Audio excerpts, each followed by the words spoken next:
While the world was changing due to the fighting of World War I in 1917, Russia was experiencing a revolution of its own. Out of nearly 125 million people living in the country, less than half of them were actually Russian. The population consisted of large numbers of Ukrainians and Poles, as well as others of different languages, cultures, and customs. They resided in overcrowded cities and farmlands due to the harsh climates in the Ural Mountains in Siberia.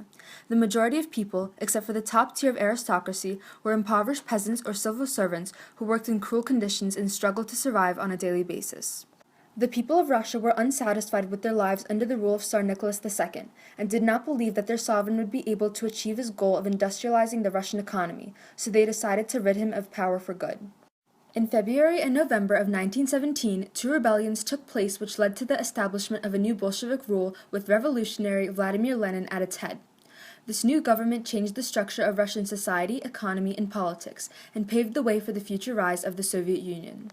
The result of the first rebellion in February of 1917 was the shared control of a weak provisional government.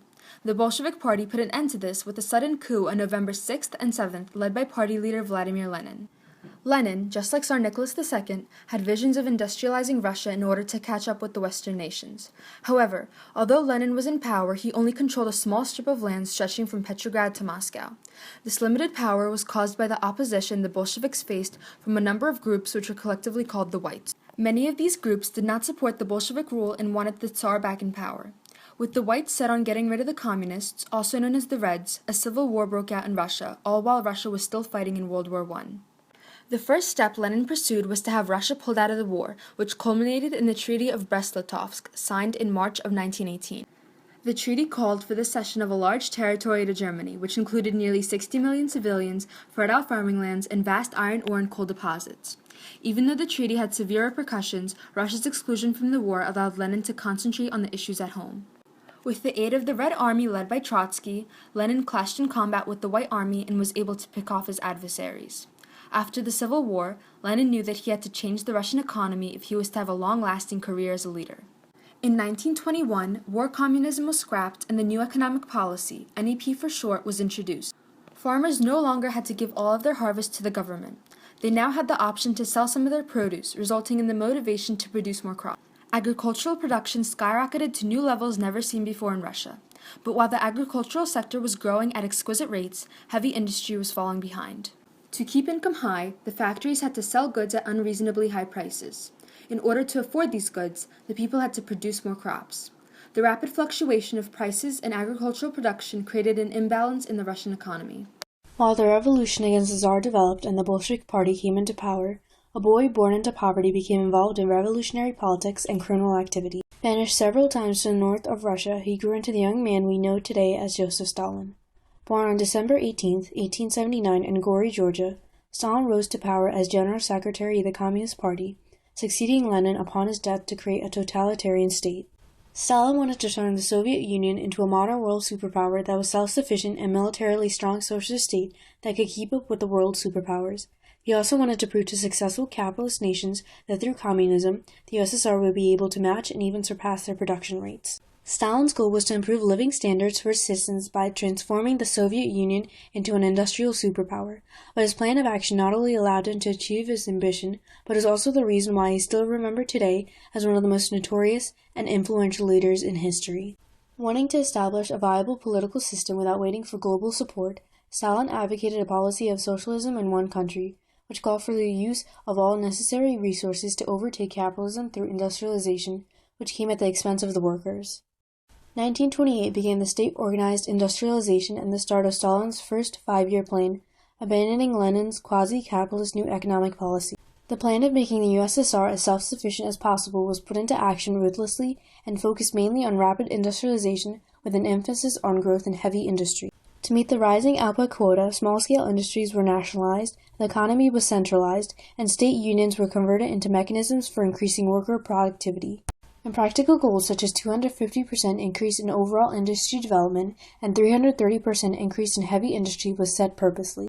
The consequences of Stalin's unrealistic demands quickly began to affect the citizens and the economy of the Soviet Union, as the large investments poured into running the industrialization led to widespread shortages of consumer goods and soon enough inflation. To meet the increasing need for food supplies, the collectivization program commenced to create a system of large state collective farms that allowed authorities to keep an eye on the peasants. Collectivization meant that plots of farming land no longer belonged to individual families, but the land was confiscated and divided into large state-run farms, which were worked on by several families at a time. When it came time to harvest the crops, a certain amount went to the state and the rest could be kept by the farm to be used as pleased. Stalin's plan of collectivization envisioned an efficient system of agricultural production. At first, collectivization was not forced but promoted through propaganda. But when faced with resistance from the farmers, extreme measures were taken. Red Guards seized the farmers' grains, burned their crops, slaughtered their animals, and sent numerous opposers to labor camps in Siberia, where they worked until death. The plan initially called for the collectivization of only 25% of the peasant households, but it ended up combining approximately 97% of Soviet farming households into collective farms. Within a few years, nearly 25 million families were forced to participate in collectivization. If they resisted, they were attacked by the NKVD or political police and often sent away to the camps in Siberia. Farms were organized to eliminate the wealthy peasants, known as the kulaks, who were known to cause the most resistance against collectivization. Kulaks were the families who had previously owned and run sizable farms with hired help from other peasants. These farmers wholeheartedly opposed collectivization, as it called for the confiscation of their land in order for it to be used for collective farming. The countryside was in chaos. With such large quantities of people being forced into collective farms with rigid conditions, collectivization soon led to disease and famine. In some cases, the people on the farms were left to suffer while the state deliberately withheld food supply and medical aid. This was the primary cause of the famine in 1932, which lasted into 1933, and in which over 10 million civilians perished. With Stalin's collectivization plan in full swing, the citizens of the Soviet Union were the ones who suffered its unimaginable consequences. The state had control over nearly every aspect of the people's lives. The Soviets could only read what the state allowed them to read, see what the state allowed them to see, listen to what the state allowed them to hear, and do only what the state permitted them to do. The state's control of the citizens were ultimate. The people were brainwashed. They submitted to the state in their entirety. Those who attempted anything not permitted by the state were severely punished. Everyone knew of the possible penalties for resisting the government, and the threat was enough of a deterrent to yield to the state. Stalin had the lives of many millions in the palm of his hands, and he allowed millions to perish for his vision of the USSR as an industrial superpower. In the leader's own words, 1 death is a tragedy, 1 million is a statistic. 1932 marked the end of Stalin's first 5-year plan, which was affirmed successful in meeting its goals in only 4 years. But this was only the beginning of Stalin's plan of transforming the Soviet Union into an advanced industrialized nation. He realized that he had worked his country too hard with the previous production targets, so he proceeded to set more realistic goals. During the second 5-year plan, 1933 to 1937, factories were made to increase the industrial output in consumer goods and transportation networks, especially railways were prioritized. The Soviet economy flourished under Stalin's strategy for industrialization, but at the cost of millions of citizens' casualties. In the span of 2 decades, through the reign of 3 men, Russia later turned the Soviet Union was transformed into a modernized industrial superpower on par with the Western capitalist nations. Through collectivization, Stalin was able to accomplish his ambitious goals which were envisioned by his predecessors. He managed to do in a mere 15 years which would have taken any other leader over 50. However, his great accomplishments in regards to the prosperity of his nation came at high cost to the citizens. Because of the effects which collectivization and industrialization inflicted on the Soviet people, Stalin will forever be remembered as one of the most infamous yet influential leaders in history.